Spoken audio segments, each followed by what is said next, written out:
Hi friends, எல்லோரும் எப்படி இருக்கீங்க? ஹோப் உங்கள் ஈத் செலிப்ரேஷன் ஃபேமிலியோடு சேர்ந்து சூப்பராக செலிப்ரேட் பண்ணியிருப்பீங்க. எங்கள் ரம்ஜான் செலிப்ரேஷனும் அல்ஹம்துலில்லாஹ் ரொம்ப நல்லபடியாக போச்சு. என் பொண்ணோட ஃபைனல் எக்ஸாம் நடக்கிறதுனால ஊருக்கு போய் அப்பா அம்மா கூட செலிப்ரேட் பண்ண முடியாதது மட்டும்தான் குறை.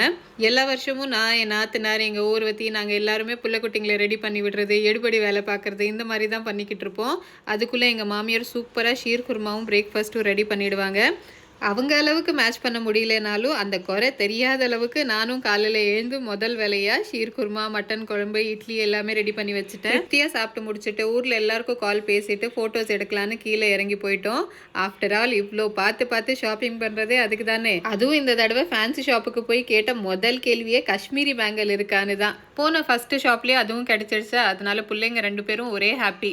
அதனால் எடுத்த எல்லா ஃபோட்டோஸ்லேயும் பேங்கல் தெரியுதான்னு தான் பார்த்து எடுத்தோம். இது வரைக்கும் எல்லாமே ஓகே. ஆனால் ரம்ஜான்னாலே எல்லாரும் எக்ஸ்பெக்ட் பண்ணுறது பிரியாணி தான் இல்லையா? அதுவே நாங்கள் செய்யலை. அது ஏன்னு அடுத்த வீடியோவில் உங்கள் கூட ஷேர் பண்ணுறேன். வீடியோ பிடிச்சிருந்தா சப்ஸ்கிரைப் பண்ணி சப்போர்ட் பண்ணுங்கள். சரிங்க, நம்ம நெக்ஸ்ட் வீடியோவில் மீட் பண்ணலாம். பாய்.